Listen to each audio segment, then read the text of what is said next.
ex cheated on me and falsely accused me of rape, so I exposed her to everyone she knew. Love can be a battlefield, but I never expected to become a soldier in my own romantic war.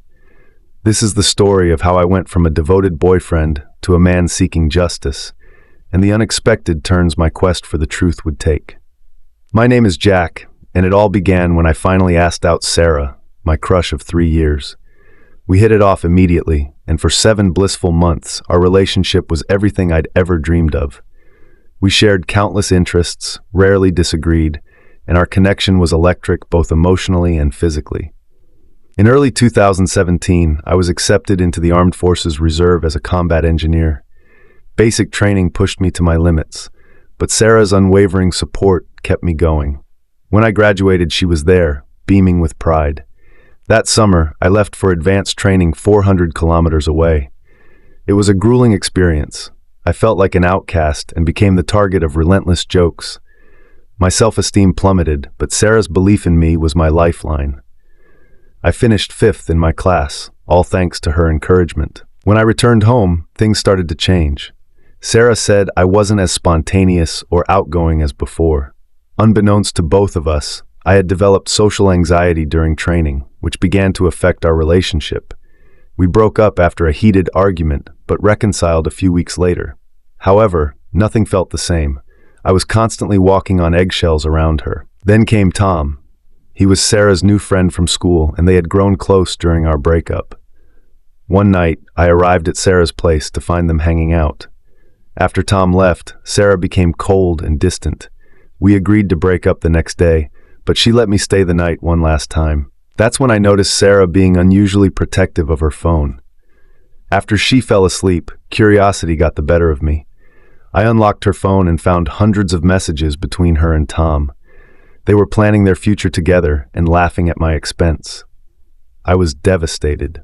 Sarah woke up and caught me. She flew into a rage, and I left, heartbroken and confused. The next day, I received angry messages from Sarah's friends and family.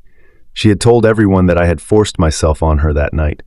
I was terrified that this false accusation would ruin my military career and my life. 5 months later, Sarah reached out to apologize and admitted she had lied about the assault.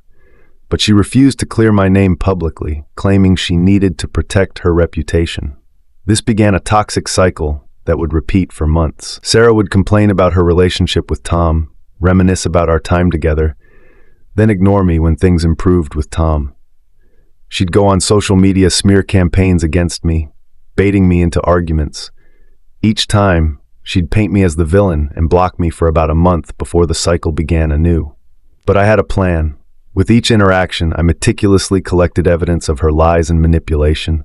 Screenshots, text messages, social media posts, I saved it all. After 3 rounds of this exhausting cycle, I decided it was time to act. I carefully selected the most damning conversations and made multiple copies. Then, I bought several manila envelopes and began my covert operation.